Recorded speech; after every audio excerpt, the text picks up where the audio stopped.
Podríamos asumir que todos están trabajando y no tienen pues tiempo. Profesor, disculpe, Cadillo presente, mi micrófono estaba apagado.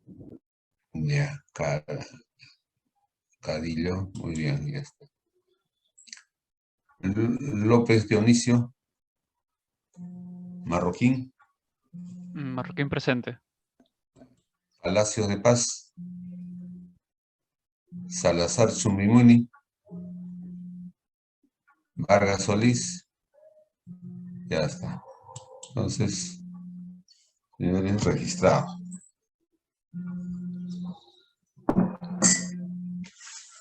Ahora nosotros continuamos. Ya está. Eh, eh, Creo que teníamos un control de lectura pendiente o ya no. Minaya, aló. Sí, profesor, Minaya, buenas tardes. sí, buenas tardes. Tenemos un control de lectura pendiente, creo. Sí, no. Mm, no sé si para esta semana, profesor, o mencionó para la próxima. ¿Es sobre qué? Es que no lo detallaron en el grupo, profesor, Ah, que tenemos el alguien que, alguien que esté poco más al día que la ingeniera Minaya. A ver,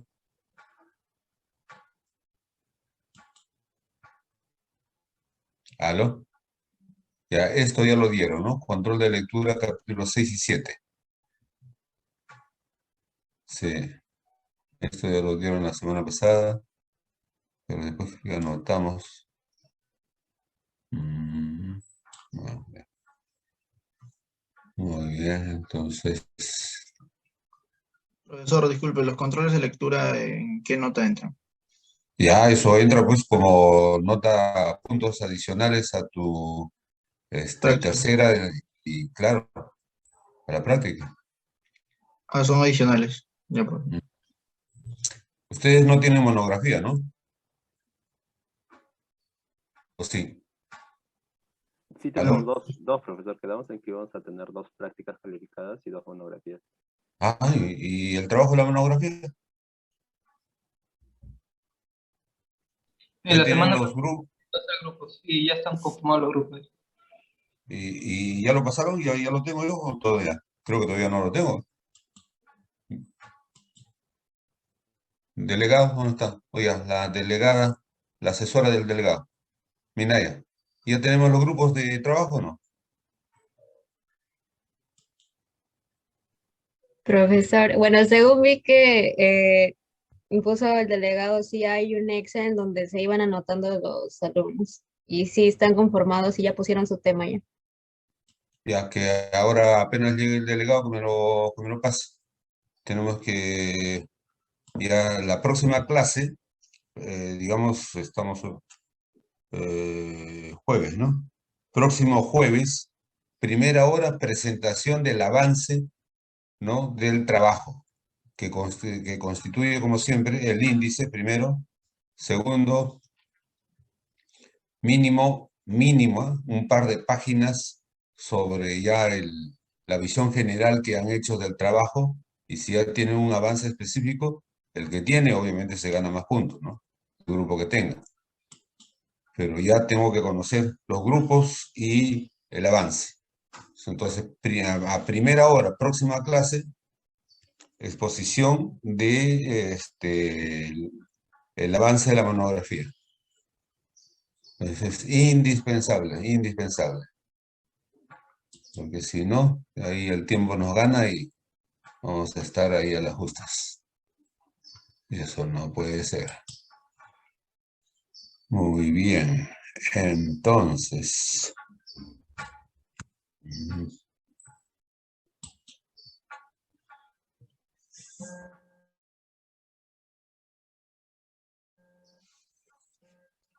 entonces,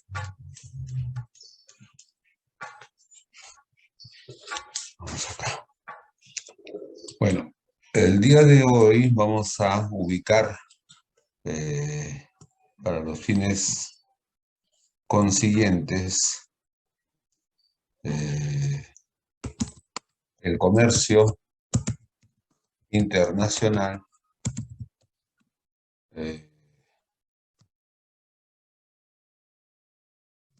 en el Producto Bruto Interno, o PBI, del Perú.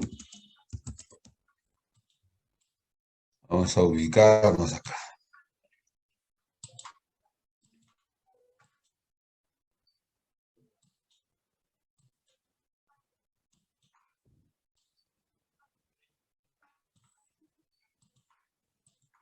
Profesor, sigue compartiendo su pantalla de intranet. Ya, un momentito.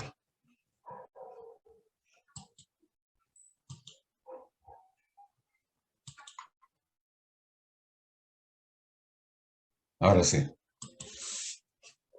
¿No? Ya. Entonces,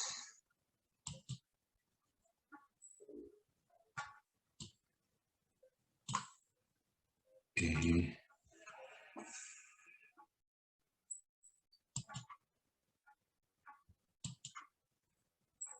subo. Se me fue.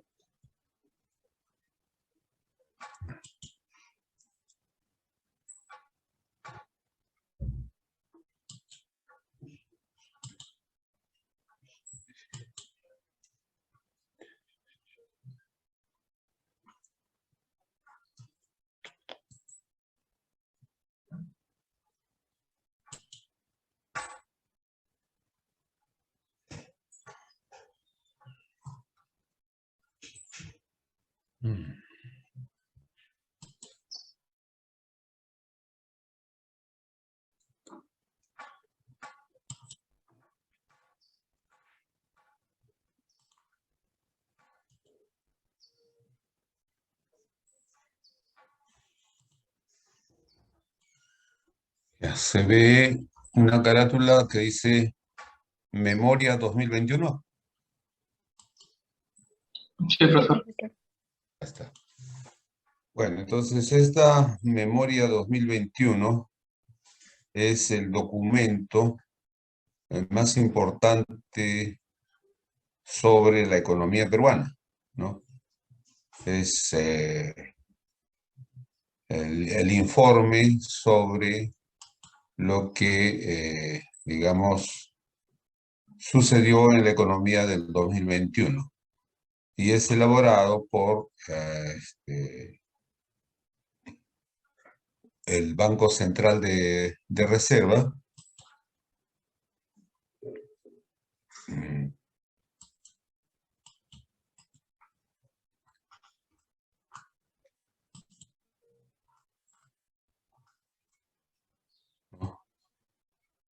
Y entonces, como es sobre toda la economía peruana, obviamente el banco informa cómo fue el comercio internacional de Perú, eh,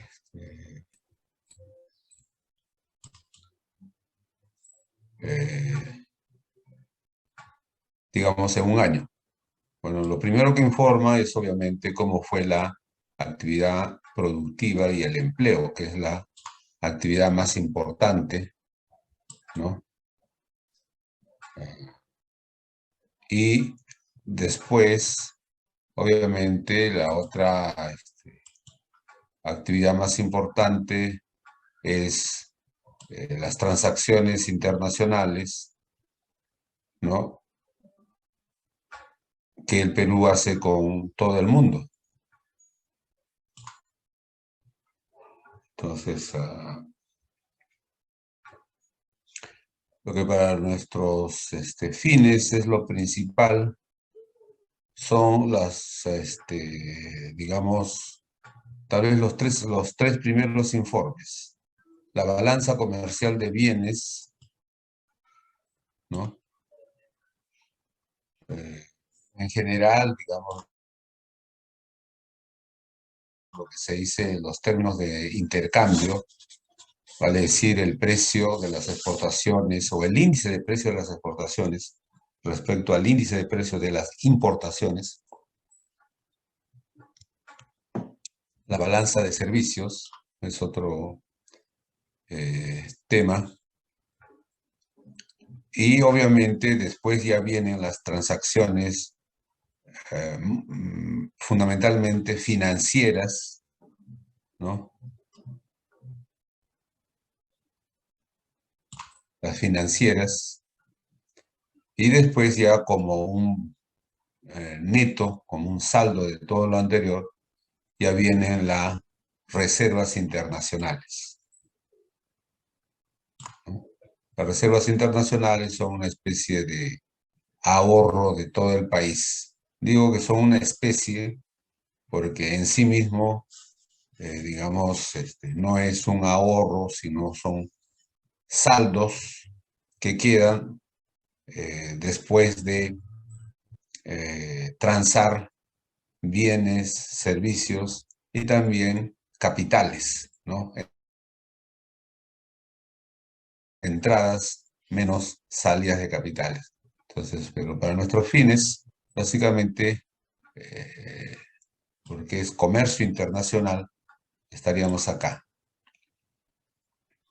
Ya el resto de los temas en sí para el curso no son de nuestra incumbencia, aunque todo está conectado, ¿no? O sea, finalmente las finanzas públicas viven de los impuestos que se recaudan, tanto por, sobre todo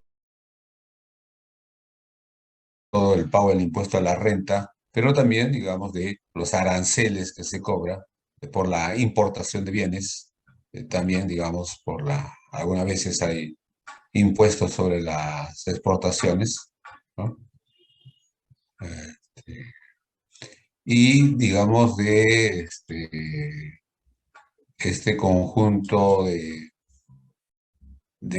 ítems dentro de lo que es el rubro liquidez y crédito, lo que nos interesa por comercio internacional es el tipo de cambio, ¿no? Eso nos interesa. El punto 6, ¿no? Y ya el resto son efectos tanto del comercio internacional como, digamos, de las diferentes transacciones que hacemos internamente entre nosotros, ¿no? El tipo de cambio, ya está. Y bueno, la otra parte importante, pues, de esta memoria es el anexo, porque aquí tiene, digamos, un montón de información estadística, entre ellas, obviamente, la información sobre comercio internacional. Una de las fuentes más creíbles y citadas para trabajos, estudios, tesis sobre comercio internacional es precisamente este documento del Banco Central de Reserva, y en especial su anexo. Es un anexo estadístico muy importante. Pero nosotros nos vamos al grano, ¿no? Lo que nos interesa es esto, sector externo, porque este es nuestro negocio, ¿no? Sector externo.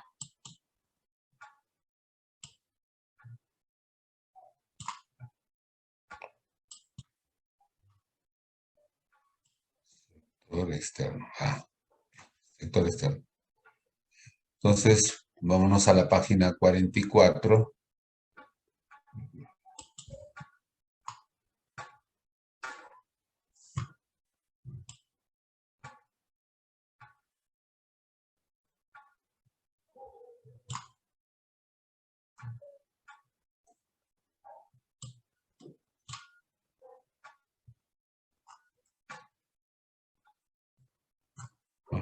Pasamos.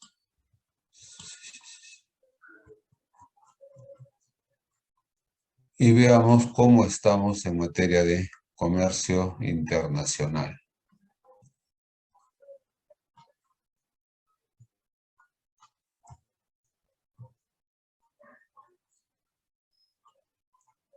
O cómo nos fue el año 2021. Ya está. Sector externo a la economía peruana, ¿se entiende? Sector externo de la economía peruana.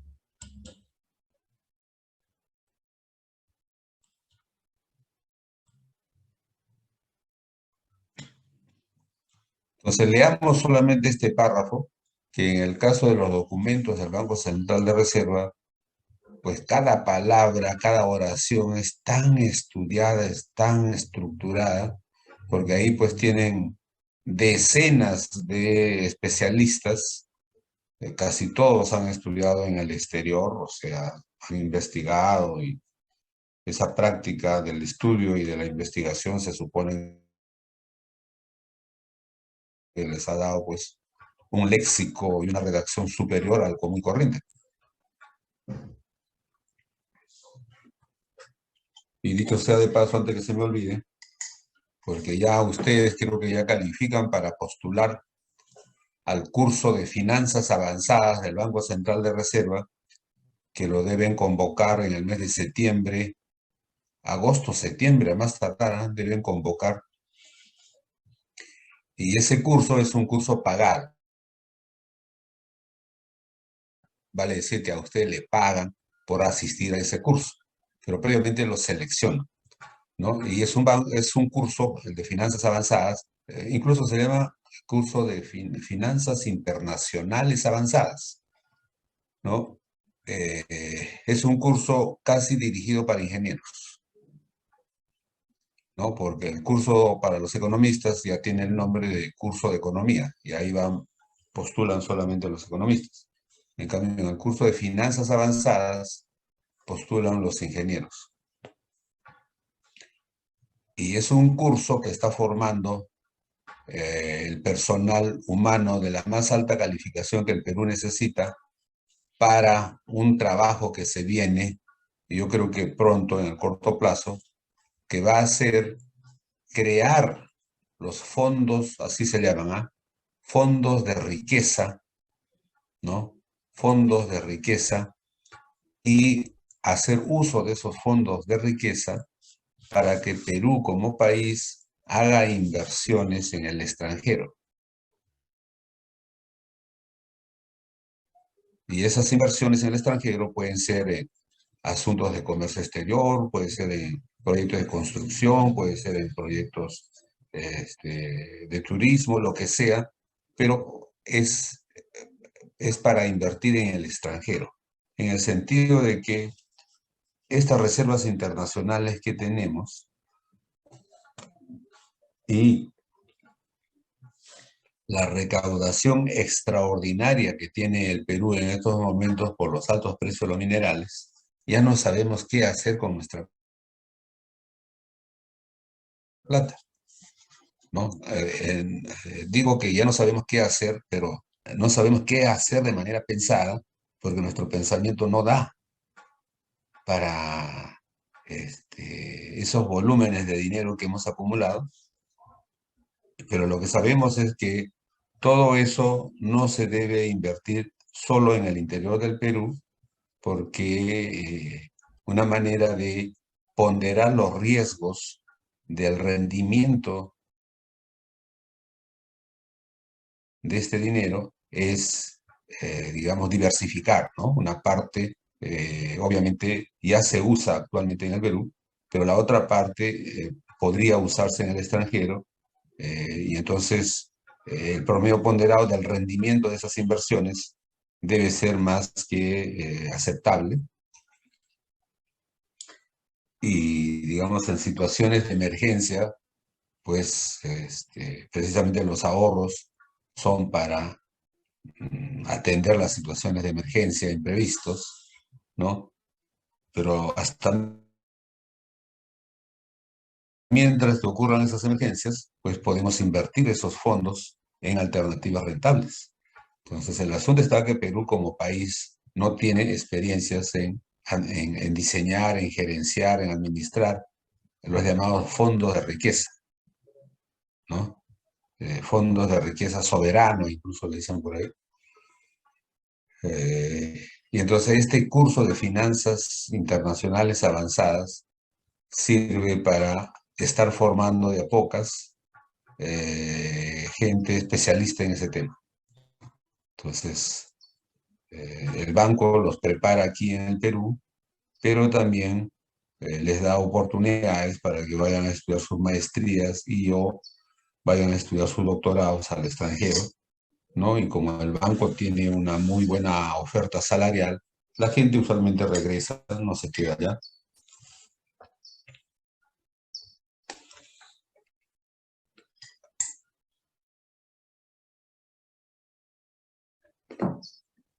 Porque lo que el banco paga, difícil que lo vayas a encontrar afuera, ¿no? Entonces, cuando esta gente vuelve muy capacitada y su producción escrita usualmente es muy buena.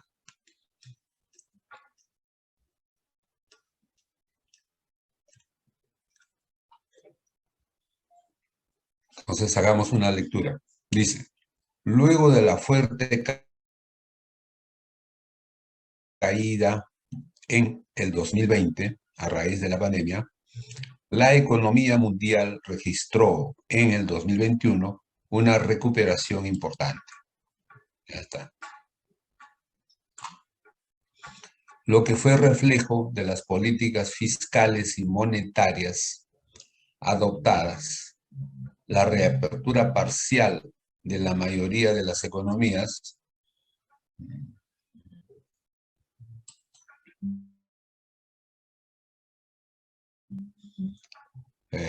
y los avances en el proceso de vacunación. Sin embargo, esta recuperación ha estado acompañada por una serie de problemas de oferta,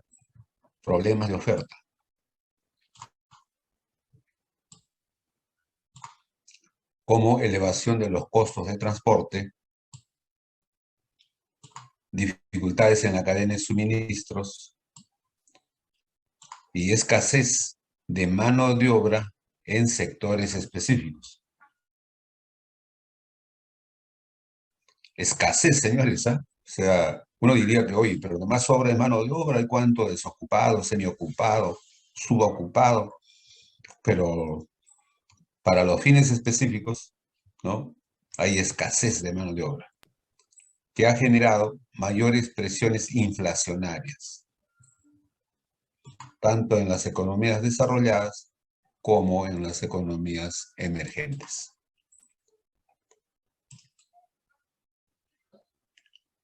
Entonces, bueno, si no lo borramos en el momento.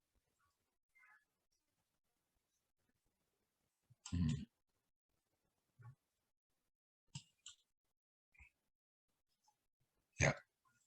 Entonces, a ver, leamos un poquito más de economía.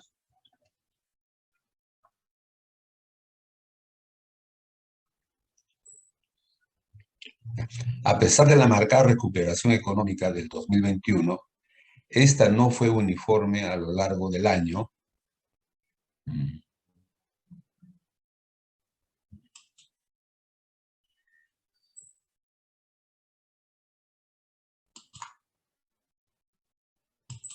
Ya. Ni a nivel de países. El crecimiento que se venía observando en la economía mundial desde el segundo semestre del 2020 fue parcialmente afectado a inicios del 2021 por los nuevos casos de coronavirus asociados a la variante Delta. Las medidas aplicadas para contener su expansión impactaron temporalmente en el desempeño de varias de las economías más importantes como Alemania, Reino Unido y Japón, que incluso registraron el primer trimestre tasas negativas. Asimismo, hacia fines del año, la aparición de la nueva variante llamada Omicron, menos letal pero más transmisible, llevó a la reimposición de la restricción a la movilidad en varios países, en particular en Europa. En términos comparativos, la economía de las naciones más desarrolladas se recuperó en forma más acelerada respecto a otros grupos, ¿no? Entonces, Dice, en general, acá. La economía de las naciones más desarrolladas se recuperaron más rápido que, vamos a decir, los países pues, menos desarrollados. África, Estados Unidos y algunos países todavía que quedan en el Asia, ¿no? Asia del Este, y usualmente también los países menos desarrollados de Europa del Este, ¿no? Entonces, ya. Y aquí tenemos una estadística del crecimiento mundial en términos de comercio sobre todo, ¿no?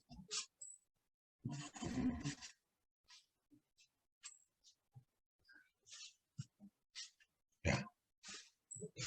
Entonces, por ejemplo,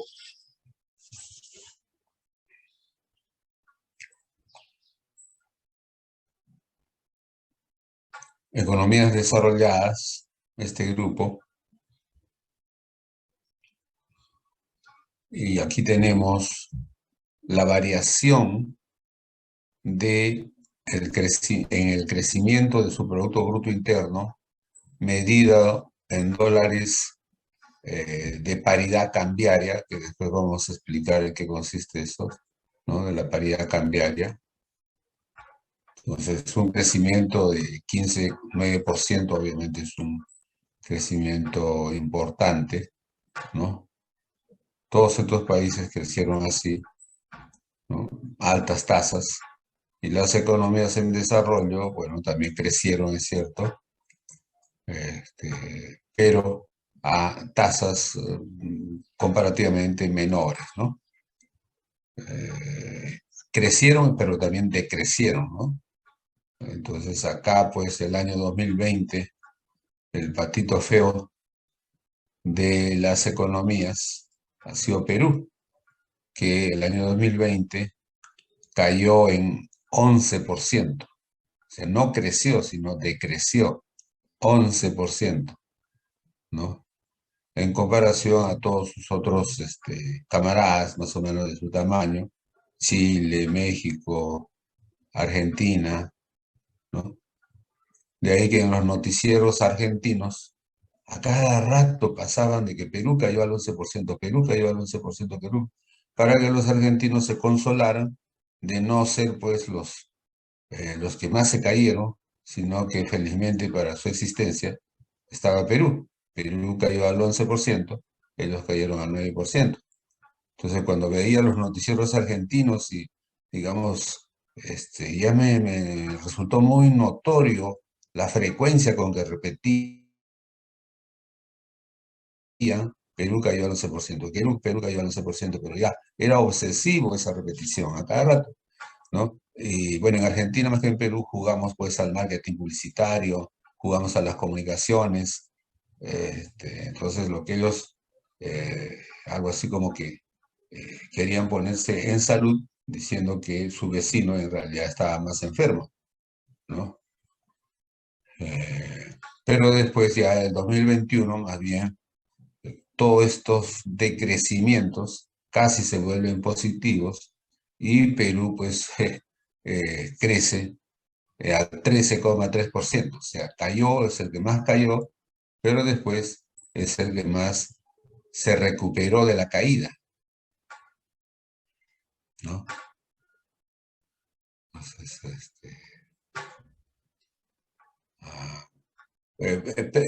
pero estas tasas del 2020 y del 2021, en realidad no se podría decir que son tasas de crecimiento, sino son tasas de recuperación. O sea, tú te caes y cuando te levantas, eso no es que estás avanzando, simplemente te estás recuperando, te estás parando. Entonces, esta tasa 13,3 es una tasa de recuperación. O sea, si te caíste 11 el año pasado, y ahora el próximo año creces 13, en realidad neto podríamos decir que te has que 2,3. 2,3 sería tu crecimiento neto, ¿no? Y el 11% es simplemente una recuperación de lo que te caíste.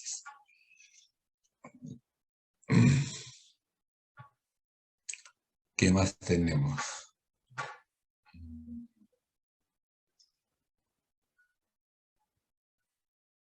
Bueno, pues aquí está la estadística que nos muestra fehacientemente cómo es que la economía, no solamente la peruana, ¿no? La economía mundial se cayó en materia de actividad económica, o en materia de PBI, la economía se cayó, porque se paralizó casi, se dejó de producir, y eso pues para todo el mundo es una caída, ¿no? Porque la gente no fue al trabajo, fue muy bajo, ¿no? Pero por la pandemia. El otro problema, tanto afectado por la pandemia como ya por fuerzas internas, pero que para los fines del comercio internacional afecta, es el tema de la inflación, ¿no? Entonces, para el periodo relevante, nosotros pues, después de habernos comportado casi como un país desarrollado, en el sentido que hemos tenido inflaciones bien bajas, por ejemplo, el año 2019 nosotros teníamos 1,9 de inflación y los otros países nos ganaban, o sea, tenían más inflación. Pero 1,9 se parece más a 1,5 de Alemania o 2,3 de Estados Unidos. Estamos cercanos, por eso digo que teníamos tasas de inflación bien bajas. Pero en eso viene pues el señor coronavirus y nos friega. ¿Está? Nuestra inflación crece al 2%, ¿no? Lo cual, en términos comparativos con los años pasados, es alto, pero peor pues es el 2021. De 2% de inflación subimos a 6,4% de inflación. Alto, ¿no? Ya nosotros estábamos acostumbrados a tener precios relativamente bajos o con ligeras variaciones, que podrían decir que pasaban imperceptibles. Sin embargo, ya no hemos podido ocultar y hemos tenido que aceptar que nuestra inflación es 6,4. Ahora, la inflación, ¿por qué, digamos,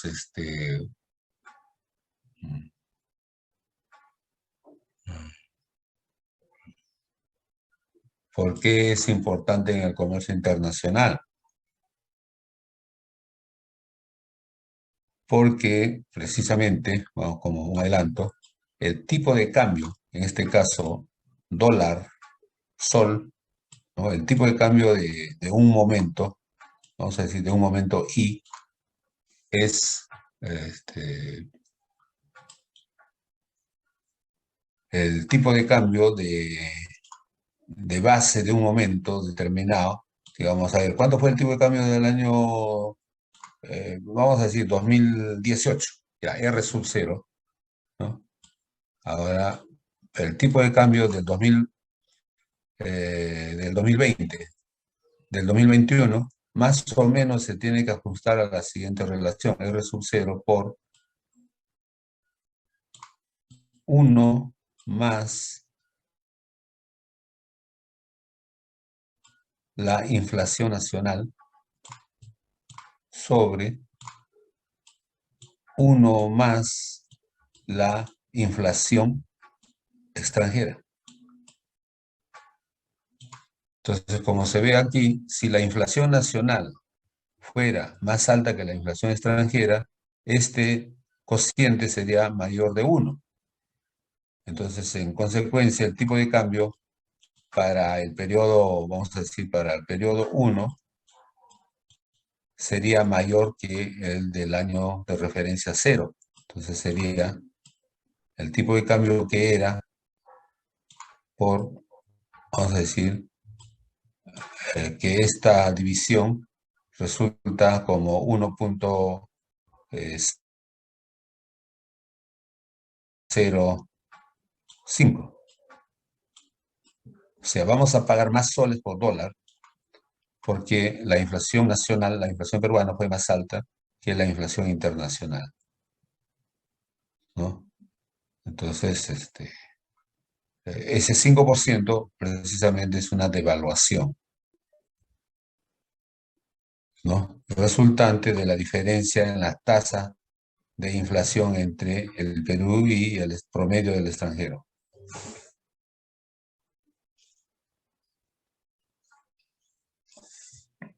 Entonces, ¿cuál es la implicancia de ese, del dólar? Digamos, antes por un dólar pagábamos en Perú, por decir, 3,60. 3,60. Ahora se devalúa al 5%. El 5% debe ser algo así como 0,15. Entonces ahora, en la nueva situación, digamos, ahora vamos a pagar por cada dólar 3,75 dólares.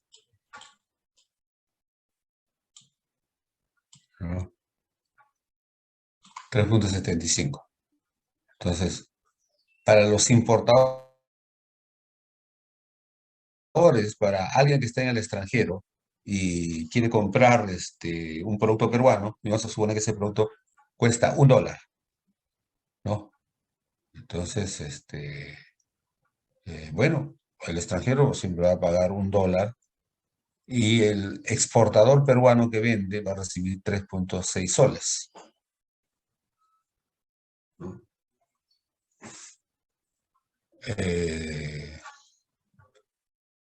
Cuando pasa a 3,75, ¿no? Digamos, el exportador peruano va a recibir 15 centavos más. En soles, el exportador peruano va a ser más rentable que antes. Por eso a los exportadores les gusta que que el sol se devalúe, pagar más soles por dólar. Entonces, así como al exportador le gusta que el tipo de cambio crezca, porque es de su conveniencia, al importador, ¿no? Para el importador, más bien, también le resulta conveniente porque antes, digamos, la relación dólar-sol era 1/3,6, pero ahora va a ser 1/3,75, ¿no?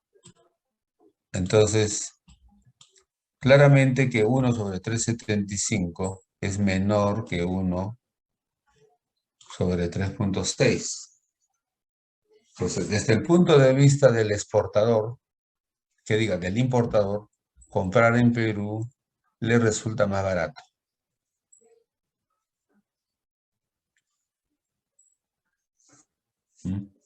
Le resulta más barato. Entonces, usualmente los países son de la política de querer devaluar su moneda, ¿no? Para favorecer a sus exportadores, ¿no? El exportador recibe más moneda nacional por cada dólar y el extranjero, en la práctica, está gastando menos para comprarse un producto de $1.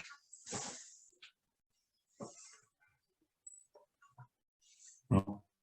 Entonces, pero aquí viene ya los grandes acuerdos internacionales que han firmado los países, ¿no? Por ejemplo, uno de los grandes acuerdos que funcionan es el acuerdo que han firmado los países en el contexto del Fondo Monetario Internacional. Entonces, los países que pertenecen al Fondo Monetario Internacional, Perú pertenece, bueno, lo que han dicho es, ¿cómo vamos a ajustar el tipo de cambio en el tiempo? Entonces, todo el mundo se ha comprometido a que el tipo de cambio vigente promedio siempre debe sujetarse a la regla, ¿no? Tipo de cambio de cualquier momento debe ser el tipo de cambio R sub 0 por, digamos, este índice cambiario, ¿no? Y de esa manera, digamos, si este índice resulta en 1,05, hay que decretar una devaluación del 5%. Si el índice resulta en 9%, bueno, entonces hay que multiplicar el 1,09 por el tipo de cambio original de base y sacar el nuevo tipo de cambio, ¿no?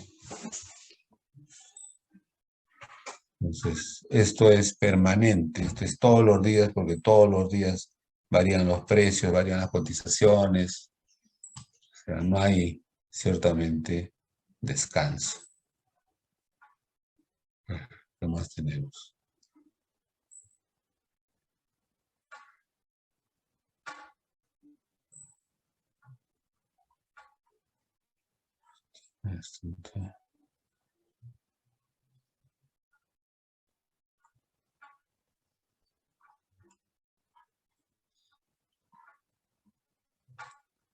Ya.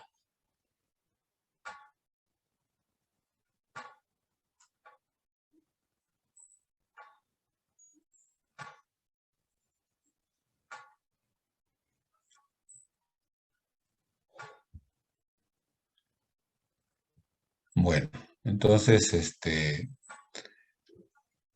esta primera parte lo que se saca en claro es lo que se llama la balanza en cuenta corriente.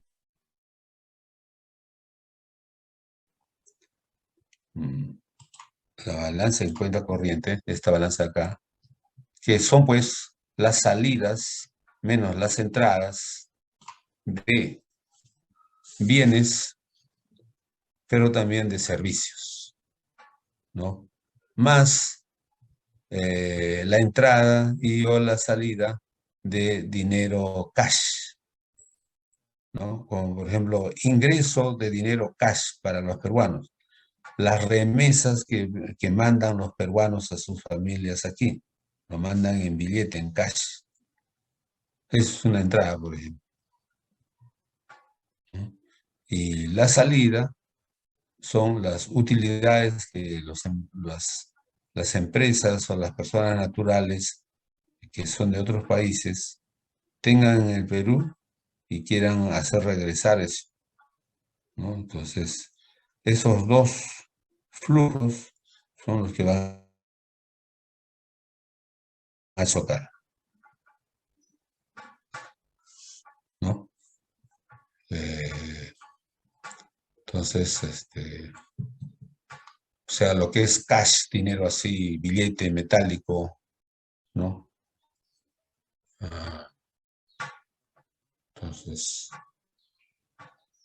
y estos saldos de entradas menos salidas de dinero constante y sonante conforman la balanza en cuenta corriente, ¿no? Entonces,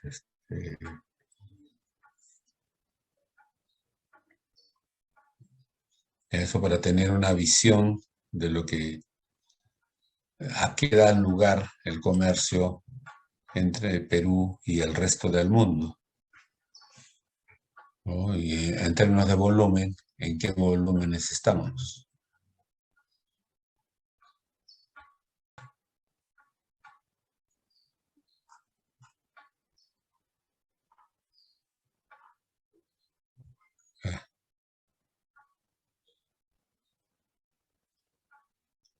Bueno, en términos generales, en los últimos años, felizmente nuestras exportaciones han venido creciendo, ¿no? O sea, tenemos una tendencia hacia seguir creciendo en exportaciones. Aquí se puede notar la tendencia. Exportaciones que son fundamentalmente de minerales, ¿no? Nosotros mayormente no exportamos manufactura ni cosas por el estilo. Entonces, pero sí hay que tener una noción de dónde estamos en comparación pues a países tan grandes, tan exportadores.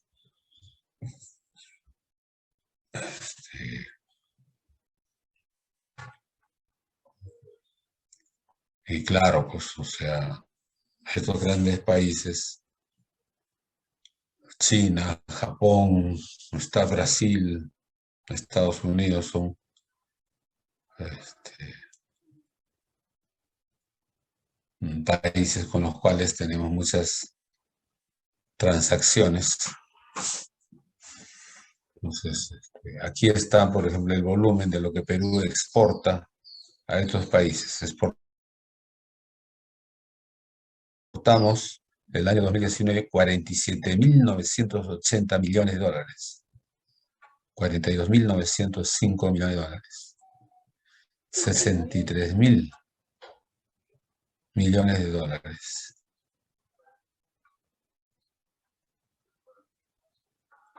¿No? Cifras fabulosas. Pero después vamos a tratar de identificar qué es lo que habría hecho crecer a estas exportaciones de una manera, digamos, tan fabulosa, pues, ¿no? Que antes no hemos tenido.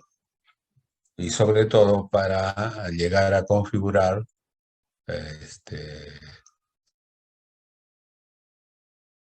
situaciones de superávit, lo cual en nuestro medio no ha sido necesariamente lo más frecuente, ¿no? Por ejemplo, el año 2019 exportamos 47.980,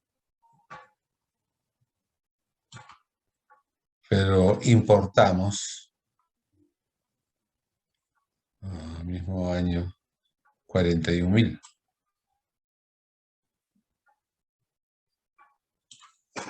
¿No?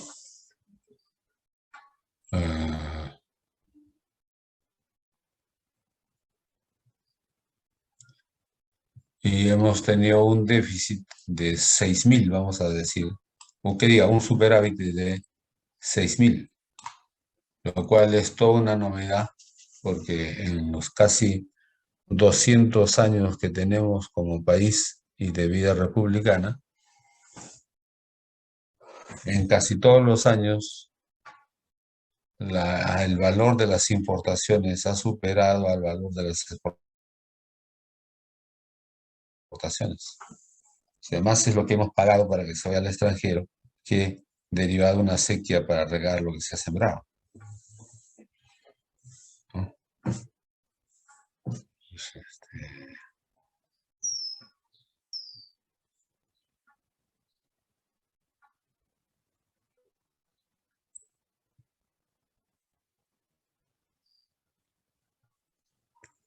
entonces, las magnitudes en comercio exterior son fabulosas, son grandes.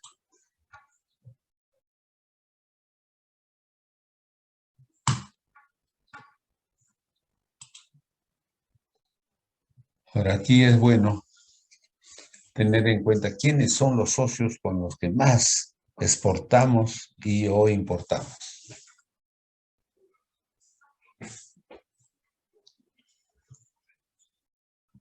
Cómo han cambiado las cosas, ¿no? Pero pues así es, ¿no? Tenemos más relación con China.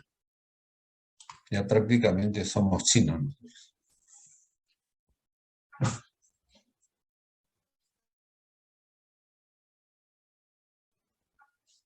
Después el resto de países latinoamericanos, 19%.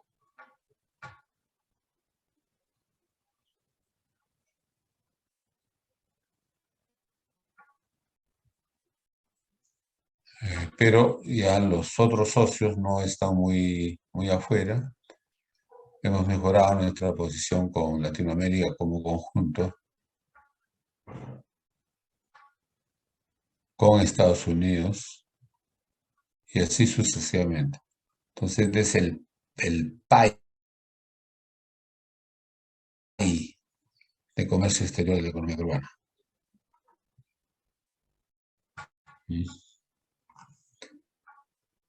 Entonces,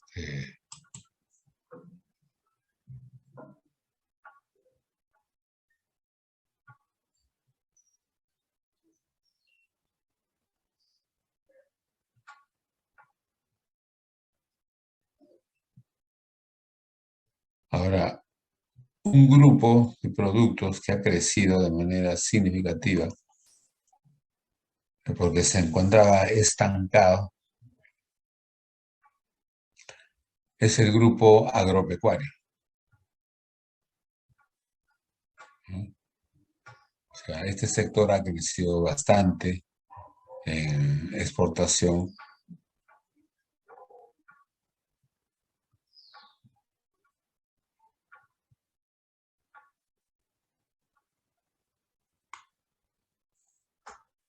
¿no? En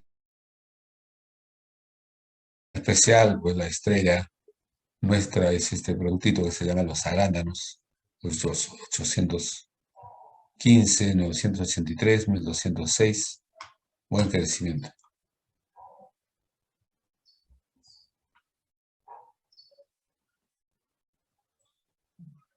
Los otros productos son más tradicionales en el sentido de que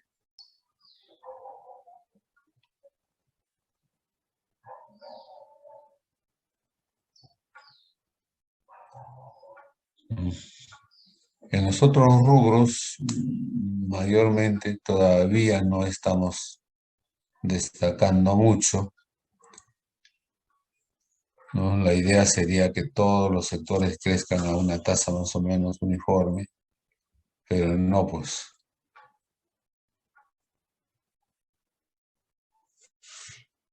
Bueno, entonces,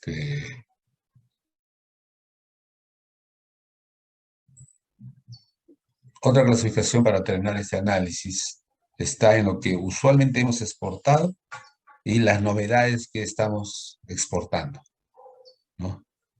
Y cómo es que las novedades sumados están haciendo buen balance en sus exportaciones. Entonces, aquí están los productos no tradicionales y dentro de esos agropecuarios, una buena parte debe ser por los granados, ¿no?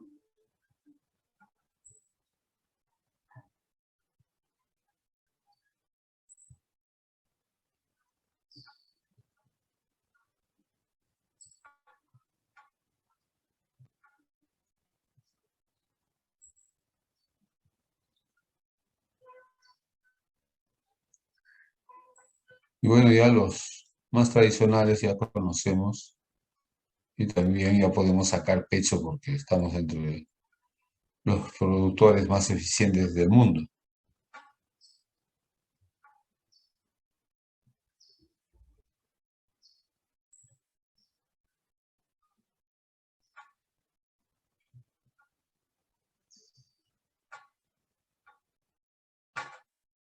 O sea, como les decía, aquí tenemos una estadística muy representativa, chequeada,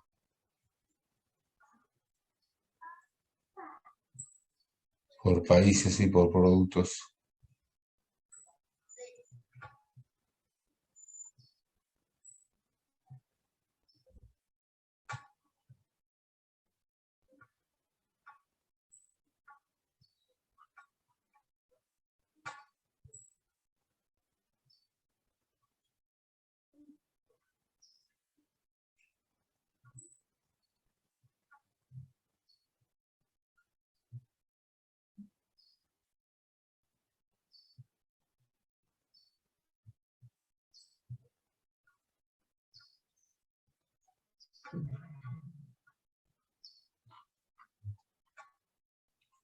Ya. Bueno, esas son las cotizaciones de los minerales. Como ustedes ven, casi todos tienen cotización a la suba, en alta.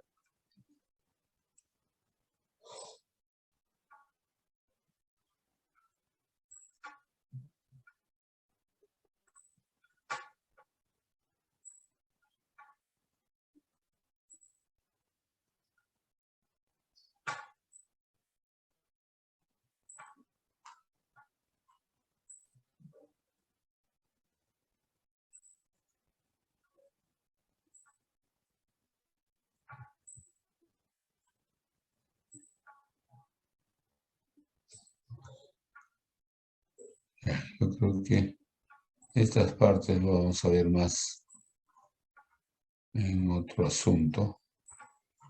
Ya no corresponden a la parte estricta del curso. Entonces mejor salimos de aquí y nos vamos a nuestra teoría, ¿no? Entonces, ya tenemos un brochazo de lo que es la economía internacional del Perú.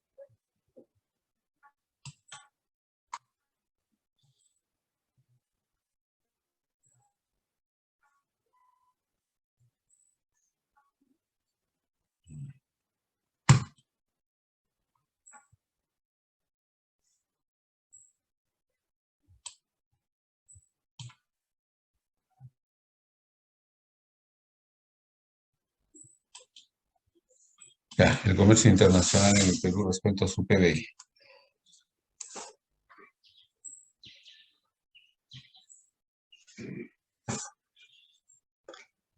Entonces, recordando sus fórmulas de economía, sabemos que el Producto Bruto Interno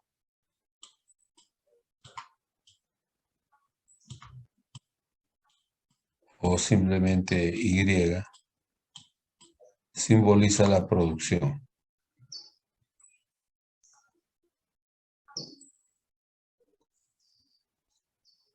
Y que desde el punto de vista del gasto, esto es el consumo de las familias privadas, más la inversión, más el gasto de gobierno,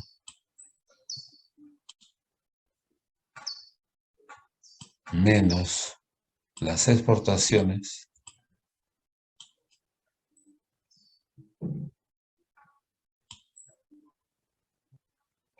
más las exportaciones, menos las importaciones.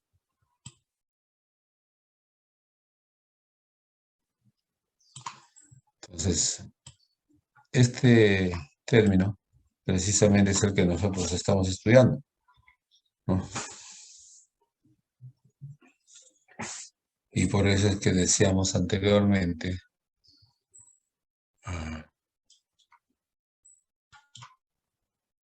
lo que interesa es saber el peso de cada una de estas variables respecto al comercio internacional, porque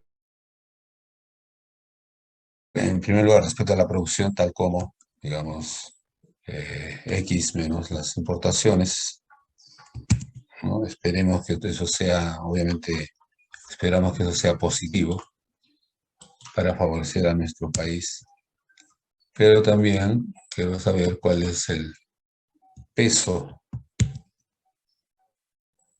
de ese saldo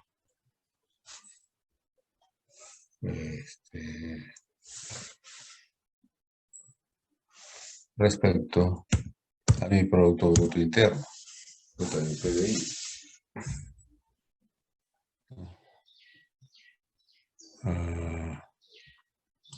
También es importante, ¿no?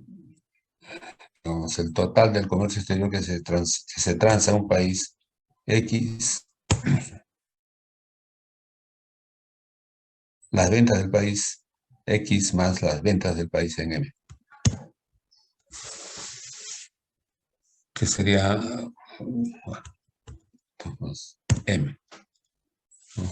Y también eso mismo respecto al Producto Bruto Interno.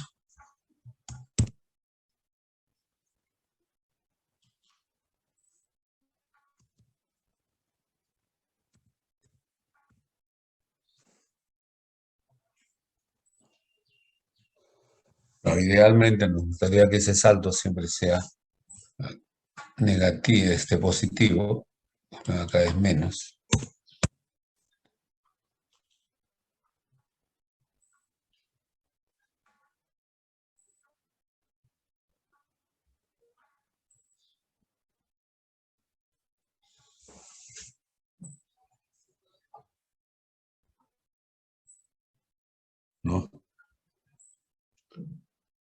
Entonces, hay algunos países exportadores que se ponen pues unas disciplinas para hacer crecer su país.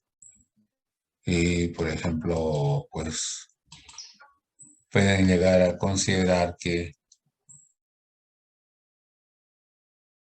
en realidad el PBI de su país, con propósitos de exportación, los nacionales de ese país deberían verlo como PBI igual a C más inversión, más el gasto de gobierno. Salió un poco alocado eso.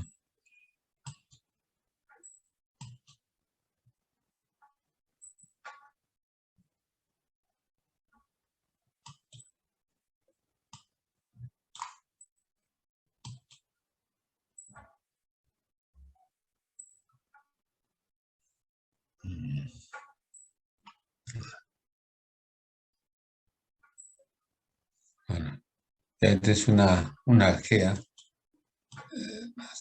Es una G, ya, más el saldo neto del exterior. EA es sub X, saldo neto del exterior.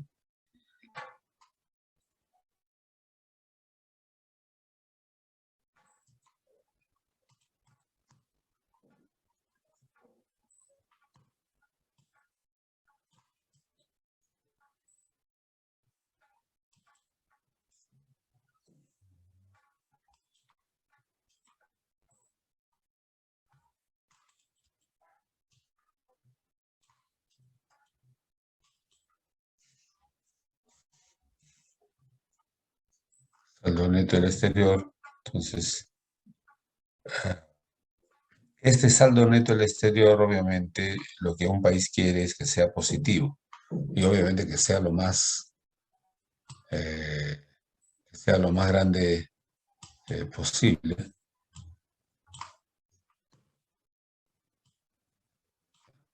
Ahora sí.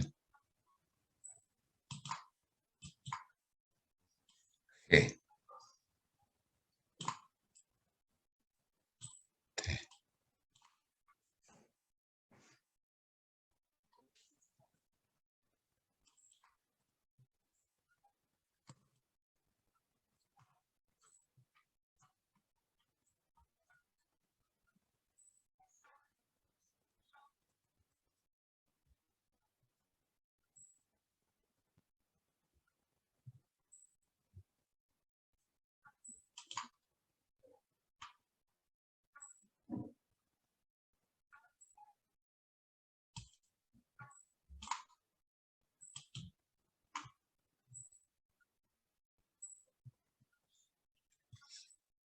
Ya, entonces acá no puedo hacer esto.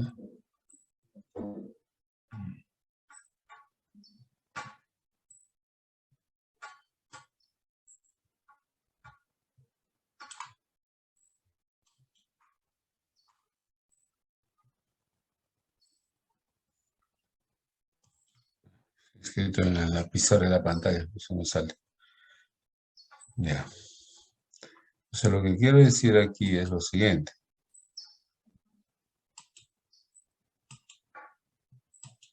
Ya. Quiero decir es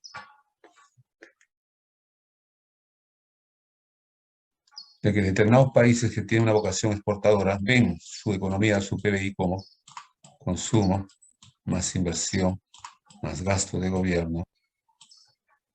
Y aquí vendría más el saldo del comercio internacional, ¿no? Pero las exportaciones se le fijan como una política.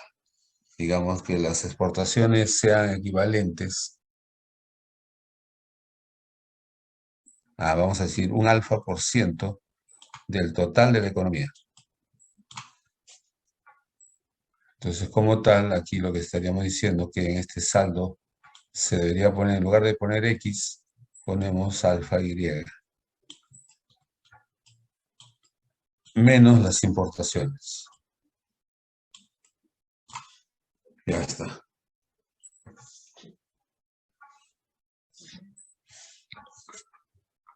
Entonces aquí, transportando este término al otro lado, vamos a tener y menos alfa de y igual a, ya lo que conocemos, consumo más inversión más G, que son los gastos, y menos las importaciones, ¿no? Porque ya este término yo lo trasladé al otro lado. Entonces, en el otro lado lo que va a quedar es que la producción es igual a todo lo anterior. Vamos a decir, demanda complementaria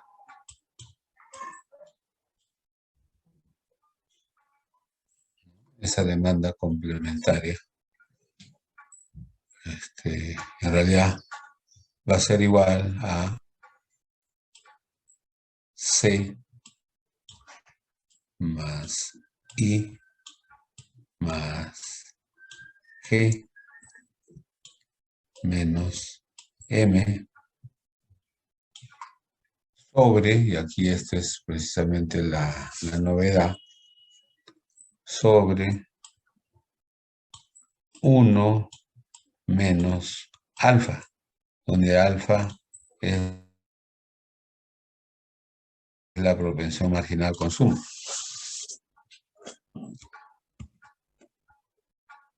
¿Mm?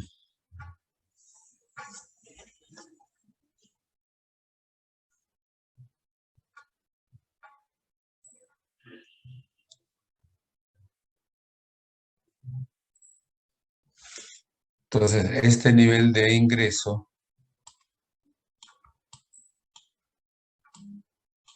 se logra, ¿no?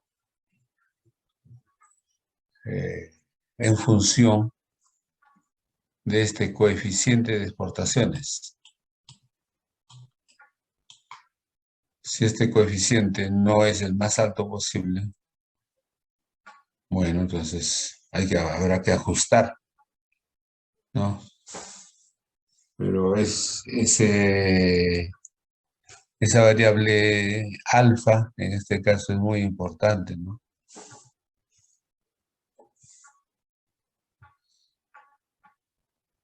Entonces hay que tener en mente ese crecimiento.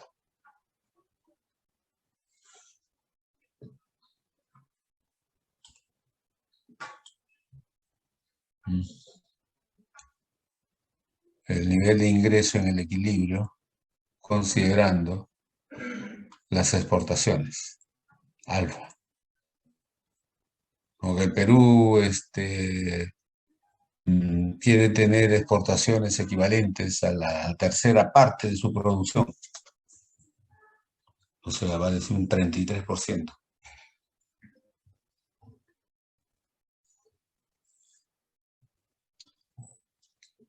Para lograr eso, ¿qué necesitamos?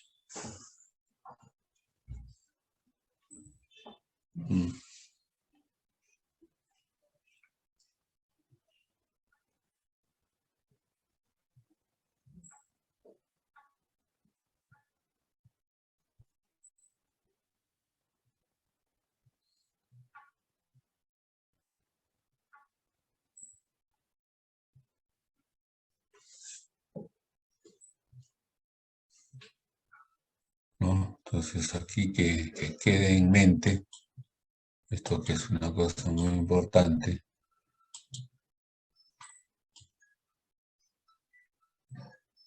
que el porcentaje de exportaciones respecto al Producto Bruto Interno es muy importante para el crecimiento.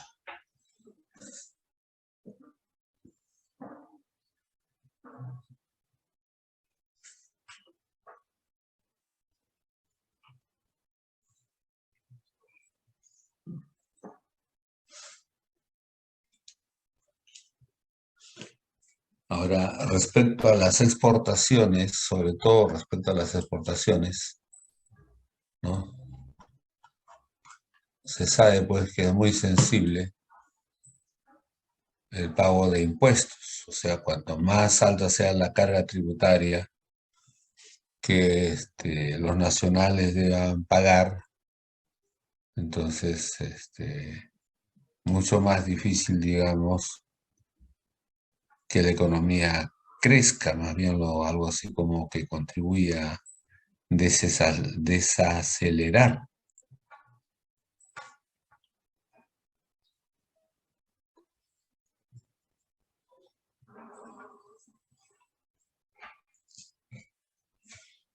Ya, entonces ya ubicamos al comercio exterior y sobre todo a las exportaciones como parte de la economía vista como pues lo que corresponde, ¿no? El Producto Bruto Interno.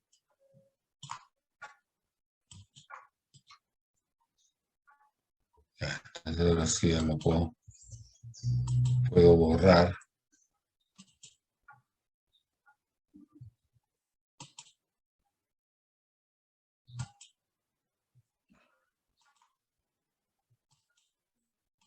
Ya está, puedo borrar.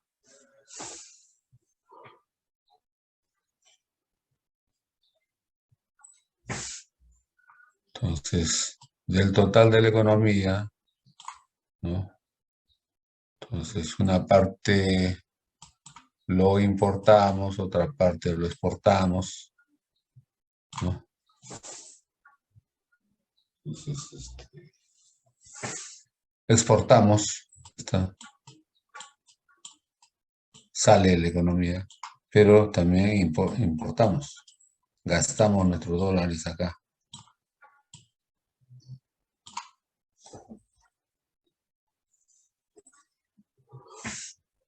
Entonces, nosotros quisiéramos pues tener un saldo positivo, para lo cual tendremos que exportar mucho más de lo que importamos.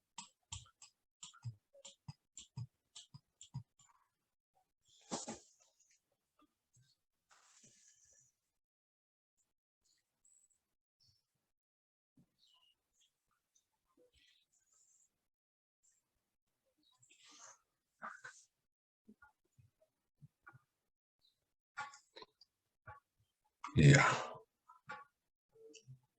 Ahora, otra visión del sector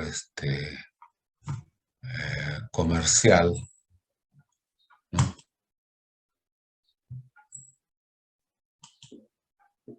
Otra visión es lo siguiente. Si nosotros decimos que todo lo que producimos en un año es Y y es el Producto Bruto Interno, igual a todo lo que hemos gastado durante la guerra, digamos, va a decir, en la época normal y en un evento de emergencia que puede ser una guerra, una catástrofe, ¿no? En las formas de consumo, más inversión, más gasto, y más el saldo neto del exterior. Ya está. Esta parte es la demanda del sector internacional, ¿no? Pero en el otro lado lo que falta es la oferta, ¿no? Entonces, esta es la oferta, la producción. Entonces, en esta producción están los diferentes sectores en los cuales se produce y de esa producción, unos más que otros, se va para la exportación. Entonces, en el caso de la minería, producimos 100, pero de esos 100 posiblemente exportamos 95. Queda solamente 5% para el consumo nacional. Está. El 95% afuera.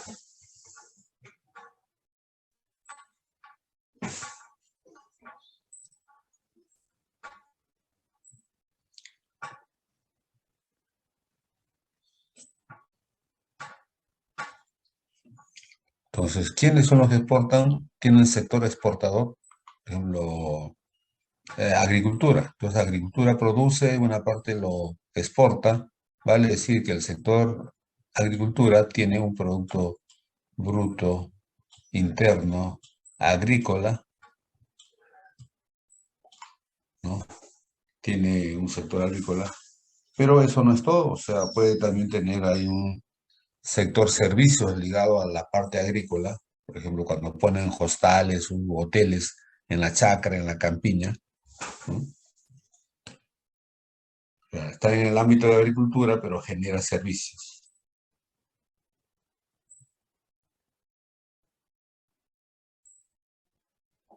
¿Mm?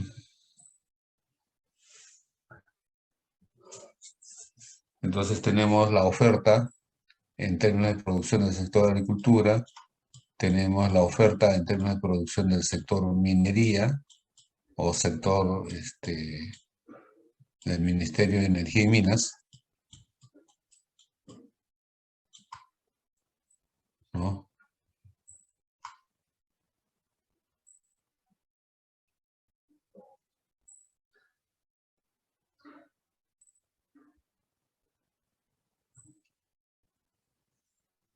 Y así, diferentes sectores, hasta el sector de energía también puede tener un sector exportador. Por ejemplo, nosotros le vendemos electricidad a Ecuador. Esa venta es exportación. En este caso, exportación de servicio eléctrico. Pero igual nosotros también compramos energía eléctrica. Hay energía eléctrica que viene de Brasil, donde están esas cataratas de, ¿cómo se llama? Iguazú, no, no es Iguazú. Iguazú, ¿no? Esas tremendas cataratas que hay en Brasil. Y ahí está la central hidroeléctrica. Entonces, ellos venden y ya como tenemos el sistema interconectado, entonces a través de ese sistema envían electricidad. El mayor comprador es obviamente Bolivia, pero un segundo mejor posiblemente ya sea Perú, ¿no? O sea, nosotros también ya compramos energía, exportamos y compramos.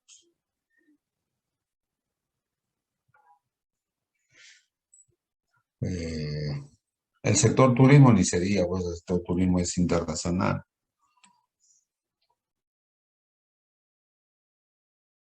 Nos recibimos turistas, salen turistas.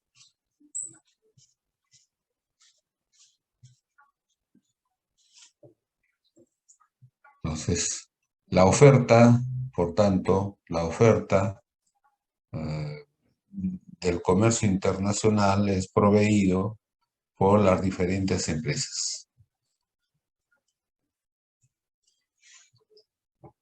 ¿no? Y al otro lado ya está la demanda y por razones de equilibrio en la economía se iguala la oferta a la demanda. Como la situación más deseable en el sentido de que eso da más estabilidad. Sin embargo, lo que se verifica en la realidad es una situación más bien contraria, ¿no? O sea, la competencia que hay entre los diferentes proveedores, los diferentes empresarios, ¿no? No hace que nadie pueda estar durmiendo tranquilo o básicamente vivir de sus laureles, sino que cotidianamente tienen que participar en la producción.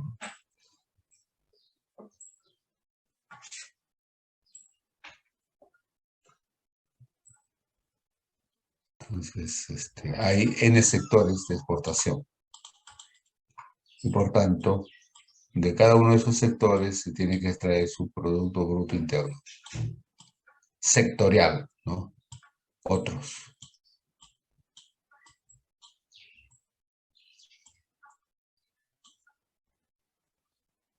Otros.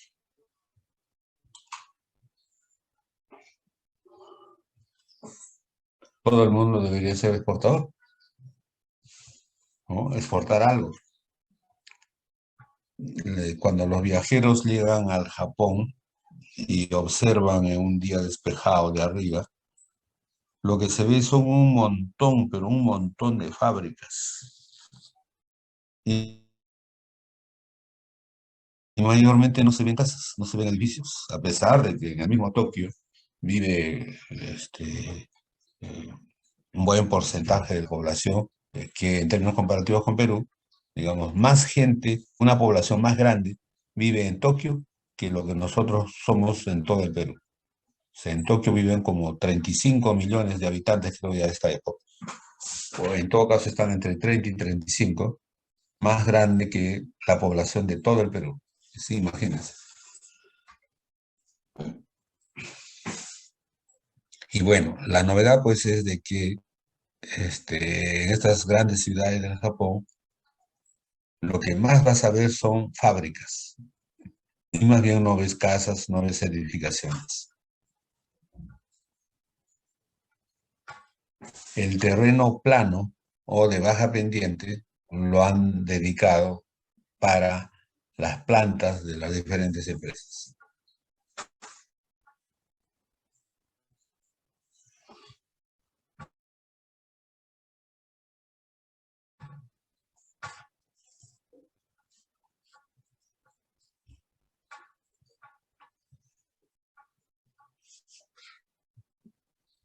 En nuestro caso, bueno, nosotros vemos de arriba eh, muy pocas plantas o empresas, y la mayor parte son casas, ¿no? De todo tipo.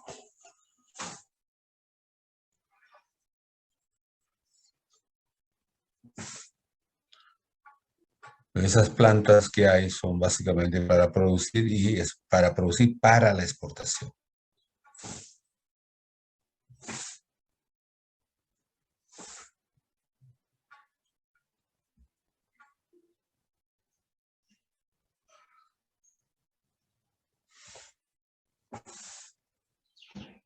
Bueno, ahora sí, volviendo a nuestra teoría, vamos a salir de acá, ya está. Y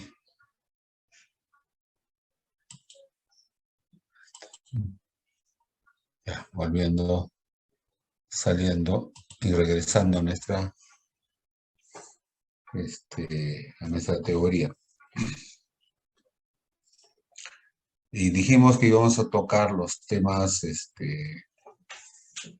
un tanto más instrumentales del comercio exterior, como los aranceles y como el tipo de cambio y su influencia en los precios y en los costos de los productos que son comercio internacional, ¿no? Entonces comencemos con los aranceles, ¿no? Es un instrumento muy potente, antes más que ahora, y vamos a ver por qué antes era más potente que ahora. Aranceles, ¿no?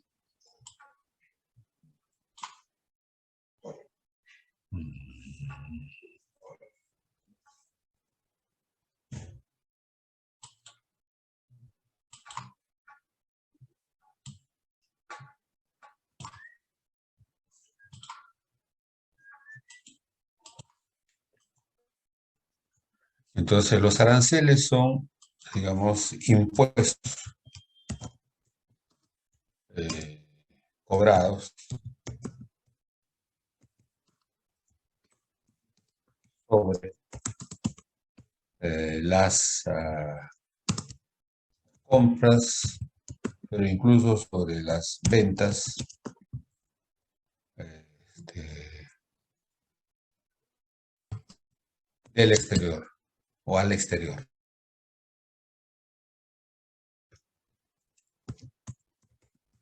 ¿no? Pueden ser sobre bienes finales, también sobre bienes intermedios.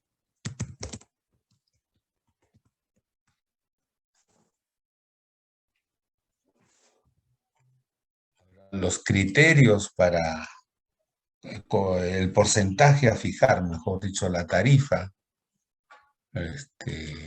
la tarifa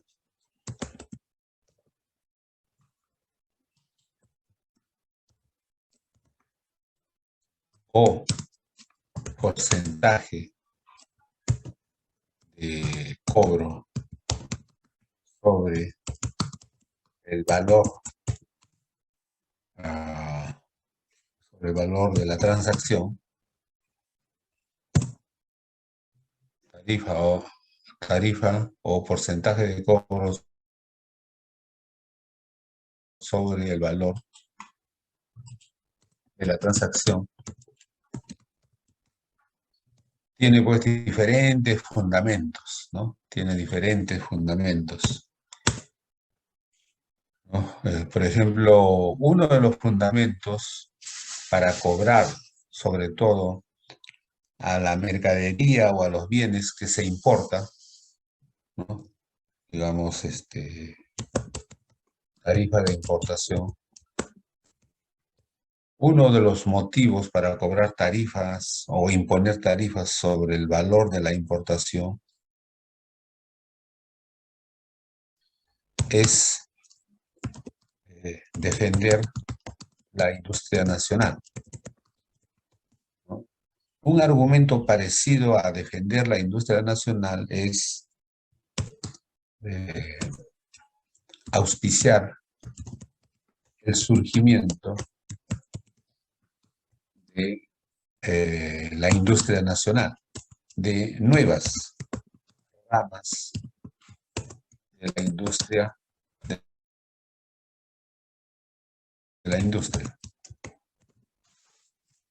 en el sentido de que, por ejemplo, bueno, alguien de Trujillo quiere importar calzado, vamos a suponer, de la India. En la India ese calzado cuesta $10. Bueno, entonces, si alguien lo quiere importar desde Perú, el gobierno peruano dice, bueno, ya, el que importa desde de la India va a pagar 50% de arancel, ¿no? Sobre el valor de la importación. Entonces, 50% de 10, 5. Entonces, bueno, pagas tu arancel en aduanas y retiras tu mercadería, digamos, en la aduana marítima de Callao, ¿no? Pero te costó, ¿cuánto te costó? $15. Ahora, ¿eso qué implicancias tiene en la industria nacional? ¿No? Vamos a suponer que el costo promedio de hacer un par de zapatos similares a esos zapatos importados de la India, el costo en dólares, vamos a suponer que sea $9, ¿no? Entonces, el consumidor nacional va a tener que definir, o sea, compra el calzado nacional al equivalente de $9 o se da el gusto de importar calzado de la India, pero le va a costar mínimo $15, ¿no? Entonces algunos se desaniman, dicen, ah, no, pues si son iguales, bueno, ¿para qué voy a gastar 15, ni 14, ni 13, ni 12, ni 11, ni 10? Pago mis $9, me compro mi calzado nacional. No porque sea nacionalista, sino porque yo veo que bueno, no hay mucha diferencia, es igual. Entonces, prefiero mi calzado nacional, $9, ya está, ¿no? Algunos dirán, bueno, yo tengo los dólares y encima me gusta el calzado hindú, yo pago los 15, ya está. Siempre hay una minoría que sí puede, pero la mayoría, digamos, dice, ¿no? Yo no le veo diferencia y, digamos, pago mis $9 y compro mi calzado nacional. Bueno, en ese rubro, ¿no? Ahora, en otros, dicen, bueno, ya, está bien. Oye, a mí me gusta quiero ser como el famoso futbolista de la NBA, ¿no? Magic Johnson. Entonces, o sea, yo quiero jugar, pues, o quiero panearme como el Magic Johnson, pero necesita, pues, un par de zapatillas Nike, tipo Magic Johnson. Oye, ¿cuánto cuesta esa zapatilla Magic Johnson? $400. ¡Tas! $400, ¿no? Entonces, y bueno, ¿y cuánto de arancel tengo que pagar por...? En Estados Unidos cuesta $400. Ahora, por ahí es posible que el arancel peruano en su época de Magic Johnson haya sido 60%. Muy bien, señor. Usted puede como importar su zapatilla Magic Johnson, llega acá a la aduana de Callao, pague usted su 60% sobre 400, que serían 240, ¿no? Pague usted su arancel y usted se lleva sus zapatillas, tranquilo, ¿no? Hasta que sale de la aduana y posiblemente ahí en la calle mismo lo cuadren, ¿ya? Porque los chorros ya saben conocer, es la Nike, son de marca, las verdaderas, ¿no? Entonces, pero por lo menos te diste tu gusto por un segundo de ponerte tus zapatillas favoritas, ¿no? Entonces, esa gente dice, no, pues, o sea, es mi gusto y pago mi capricho. Como siempre, no hay mucha gente que tiene esa capacidad ni esa decisión, pero si puede, lo puede hacer, ahí está, ¿no? Ahora, sabiendo que pues esas zapatillas Nike cuestan aquí $640, no más de un nacional se aviva y dice, oye, ¿qué te parece si hacemos una parecida? Ya, no se va a llamar Nike, pero le podemos llamar Nike. Ya está, Nike. Y obviamente no le vamos a cobrar $600, pues, porque de todas maneras la gente se da cuenta, ¿no? Pero le podemos comprar cobrar $100. Bueno, entonces algunos consumidores dicen, mira, oye, son bien parecidos, ¿no? Casi igual, dice uno.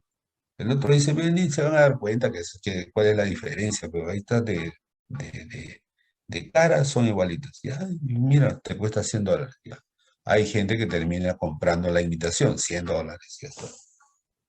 Y te paneas y te pavoneas, pues dices, ya soy mismo Magic Johnson, Peruvian Magic Johnson, ¿no? Entonces, digamos, ese alto precio, $640, incentiva a que aparezca producción nacional más que si solamente fueran $400. Vamos a suponer que no existiera el arancel y esas zapatillas importadas, alguien lo trae y lo vende al mismo precio de allá, $400. Entonces hay menos incentivo, ¿no? Para hacer, digamos, el parecido, la copia, ¿no? Entonces, cuanto más alta la tarifa, supuestamente tú estás promoviendo más la industria nacional. Entonces, durante casi todo el siglo pasado, todo el año, los años 1900, el argumento principal para que existieran tarifas acá o aranceles, no solamente del 50%, sino también del 60%, algunas veces el gobierno fue tan abusivo que cobraba 150%. Digamos, fósforos, ya hay fósforos americanos, pero digamos en Estados Unidos la caja, $1, pero en Perú quieres tu fósforo americano. Muy bien, te cuesta $2.50. Te cobro 150% de arancel sobre su valor, pagas tu 1.50 adicional y ya está, te puedes pañar con tu fósforo americano. En la práctica puedes cobrarte un impuesto de 150%, es casi como prohibirte, no te está diciendo no importes. Importa, pero te va a costar un ojo de la cara. Si tienes plata, paga, ya está. Entonces la mayor parte de la gente se desanimaba, dice, no, puta loco, demasiado caro, el producto importado, ¿no? Y entonces, con esa protección, bueno, ya salían empresas peruanas, decían, oye, mira, hay que producir, incluso, digamos, podemos ser tan ineficientes de que, pues, mira, si producir ese fósforo a nosotros como peruanos nos cuesta $2 y lo vendemos a $2.10, ya nos ganamos 10 centavos por cada dólar, porque en relación al importado que sería $2.50, somos más baratos. Entonces, a su vez, también eso servía para que el productor nacional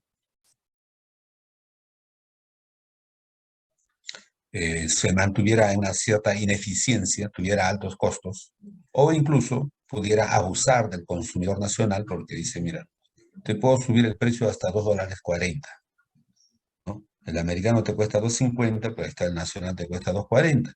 te ahorras 10 centavos. Encima te ahorras 10 centavos.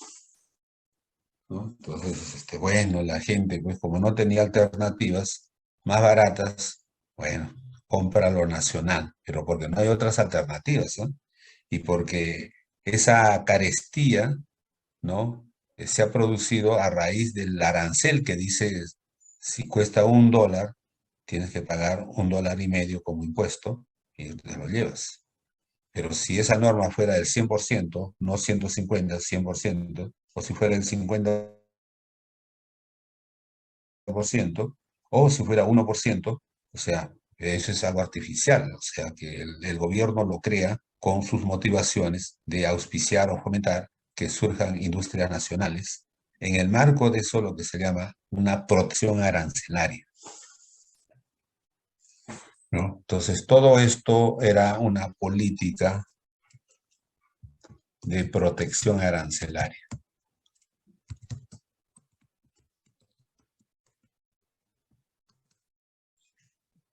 ¿No? Entonces, esto era un gran argumento por qué, digamos, el país debería tener aranceles. Pero otro segundo argumento, no menos importante, era siempre hay que tener una tarifa para negociar.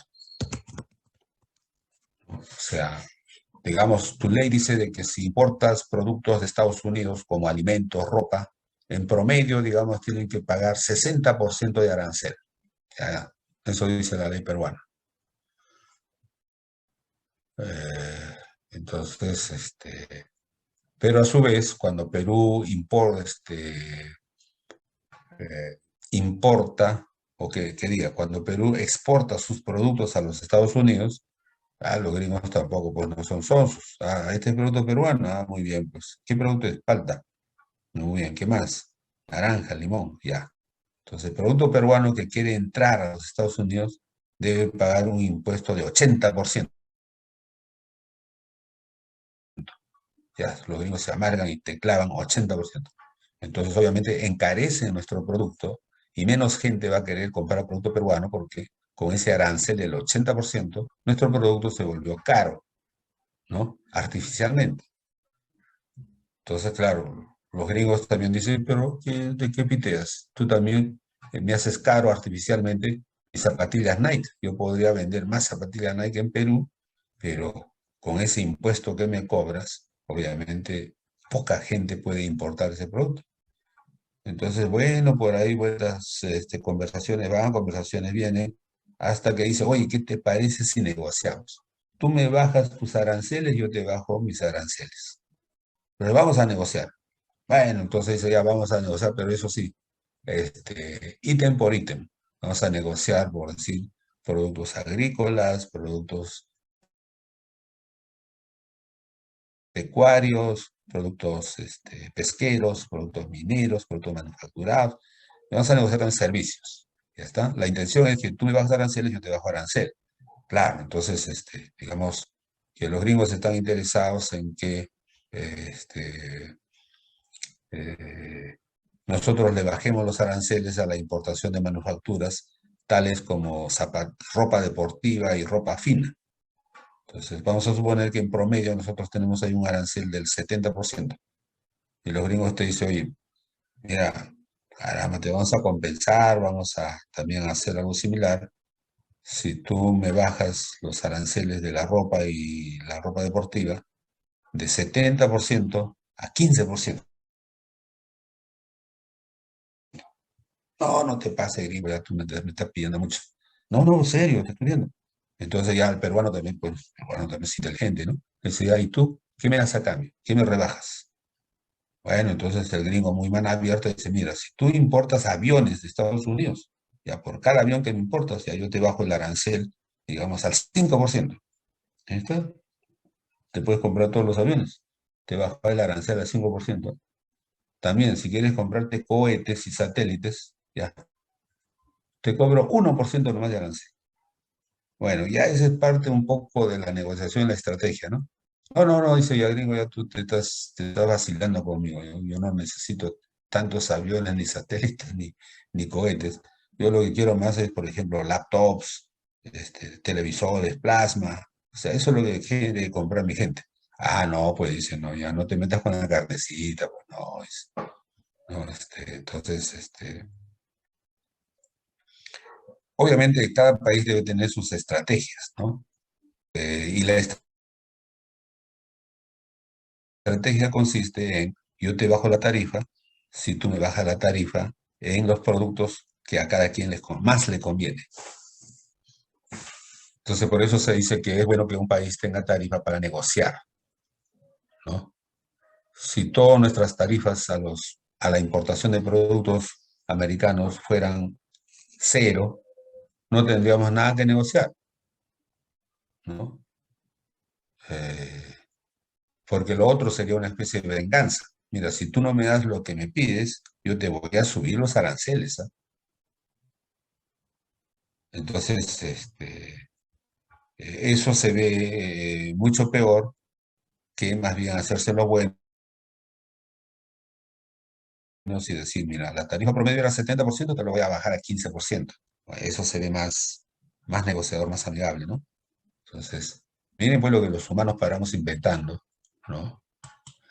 Para proteger, para negociar, ¿no? O sea, dos motivos. Pero bueno, ya, estos son los argumentos. Lo que queremos ya es en el campo, ¿cómo es que afecta esto? Entonces, lo dejamos un poco preparado para la clase de la noche, es lo siguiente, ¿no? Supongamos en un primer momento que P es el precio internacional, o no, mejor es así, para de una vez. ah,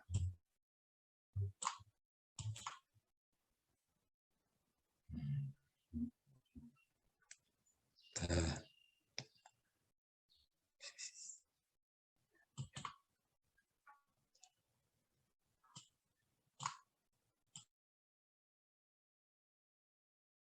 ya,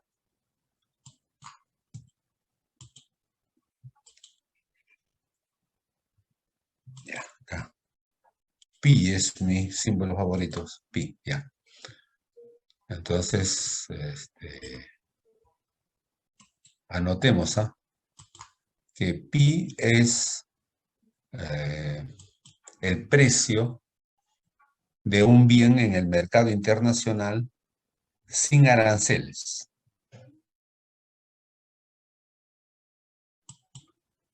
¿no? Es el precio puro al que una empresa quiere vender su producto es pi. Un producto en particular, vamos a decir un PJ, ¿no? Y vamos a ponerlo como subíndice de una vez para que se vea ordenadito.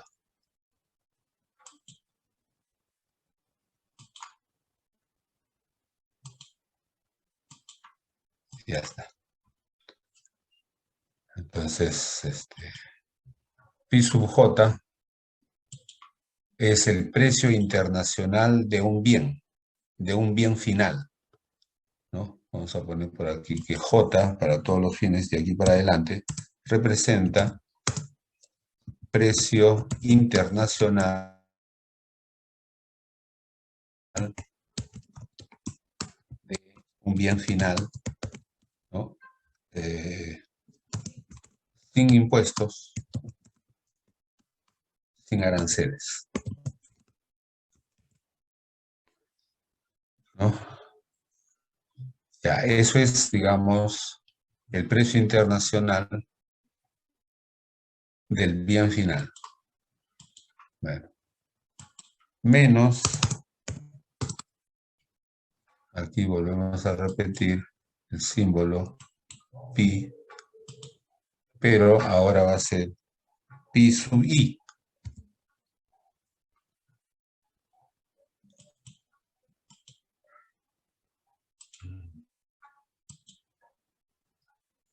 Va a ser pi sub i. Otra vez pi sub i.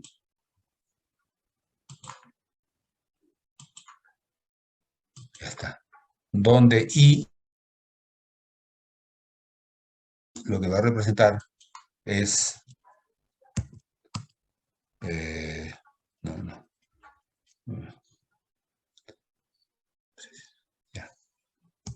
Lo que va a representar es el precio internacional de los materiales necesarios para producir J.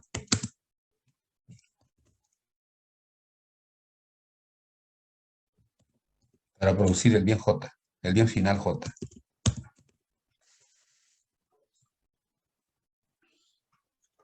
Tal manera que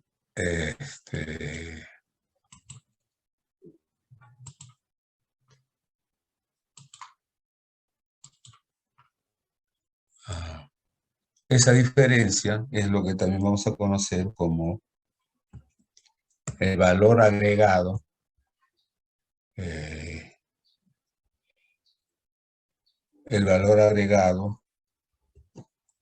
el producto J,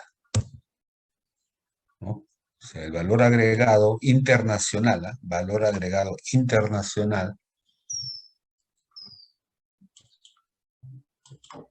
del producto J es la diferencia entre el precio internacional del bien J menos el costo internacional de materiales necesarios para producir J, de los materiales I necesarios para producir J.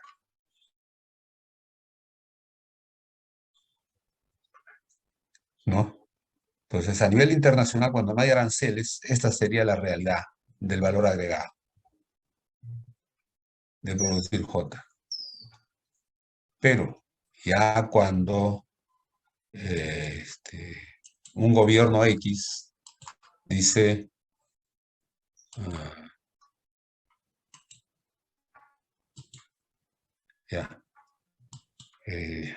yo quiero crear más valor agregado en mi país y lo quiere hacer a través de imponer tarifas a los productos importados. Entonces, precisamente es acá donde ocurre eso. Entonces, le pone una tarifa. Vas a pagar 1 más T sub J. Ya está. Entonces, como se ve,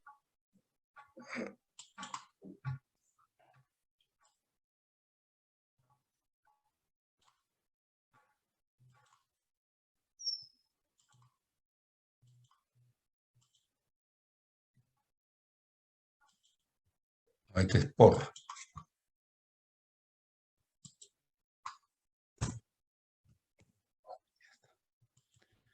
Como se ve, pi sub j por 1 más t sub j es mayor que, obviamente, solamente pi sub j. Y por tanto, la diferencia sería mucho mayor. Y aquí estaríamos creando una especie de, vamos a decir, valor agregado nacional del producto J, que claramente, y desde el punto de vista teórico, valor agregado nacional del producto J, que sería mayor que el valor agregado simplemente internacional.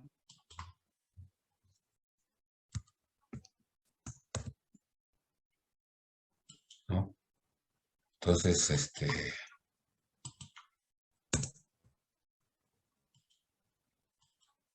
claro, el político dice, mira, ya está, he creado más valor agregado en el país imponiendo aranceles sobre la importación de productos de productos extranjeros.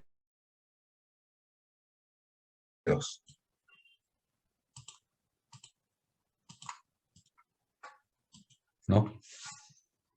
El valor agregado nacional sub J es mayor que el valor agregado internacional. Por tanto, el país que impone esos impuestos gana. ¿No?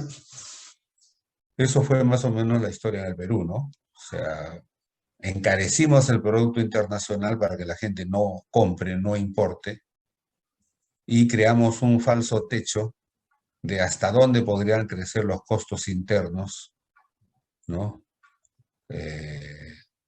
Y eso le permitía a los industriales peruanos producir y vender en el mercado nacional, ¿no? Si querían vender en el mercado internacional con ese precio, con 1 más TJ, obviamente no podían, porque claramente pi por 1 más TJ era mayor que pi sub j, ¿no? Entonces, ahora, sin embargo, ya con el tiempo, pues con el tiempo, ¿no? Se descubre de que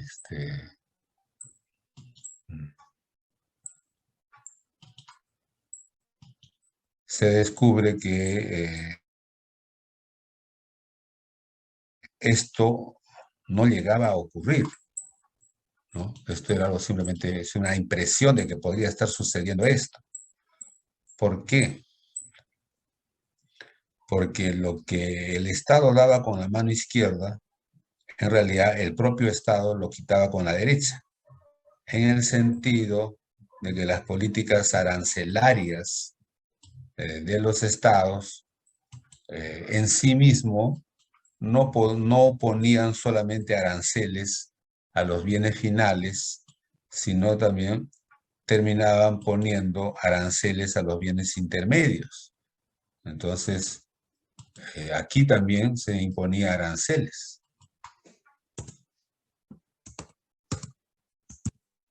Entonces, aquí se cobraba 1 más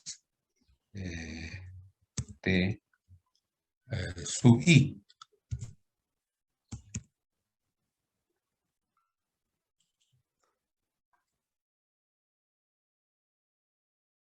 Entonces, como tal, lo que aumentaba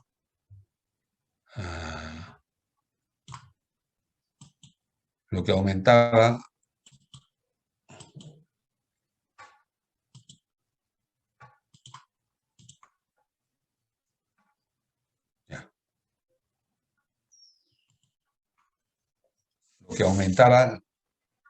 en el precio del bien final, en realidad lo quitaba con el arancel que se imponía sobre el precio o la importación de materia prima.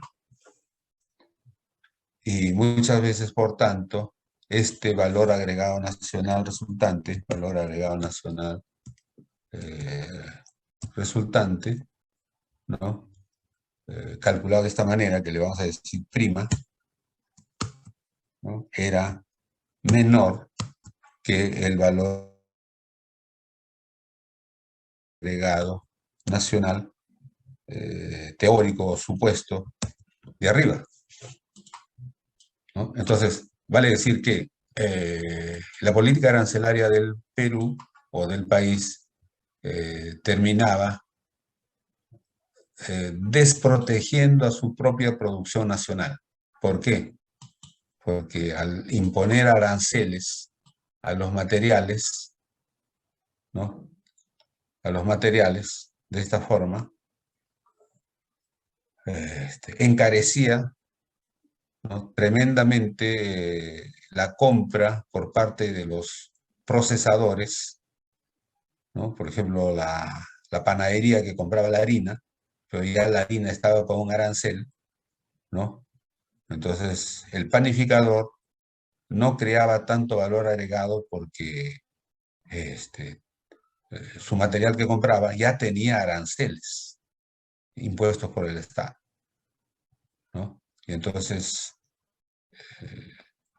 sumando el arancel de protección al pan como producto final, pero quitando el mayor costo de la harina porque ya tenía impuesto, finalmente lo que quedaba era menos de lo que se suponía. Entonces, en promedio, el productor nacional no era protegido, sino más bien era desprotegido.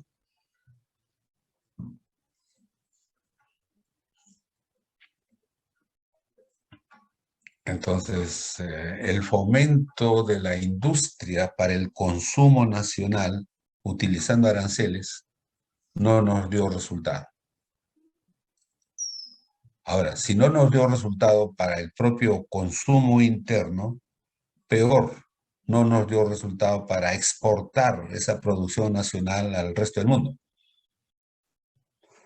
Señores, ya nos hemos pasado. Entonces, nos vemos a las 8. Buenas tardes. Hasta luego. Señores, si no me pasan la voz. No. Está, Angie, no me avisa. Angie, ¿por qué no me avisas? Es que me tienes que avisar porque tengo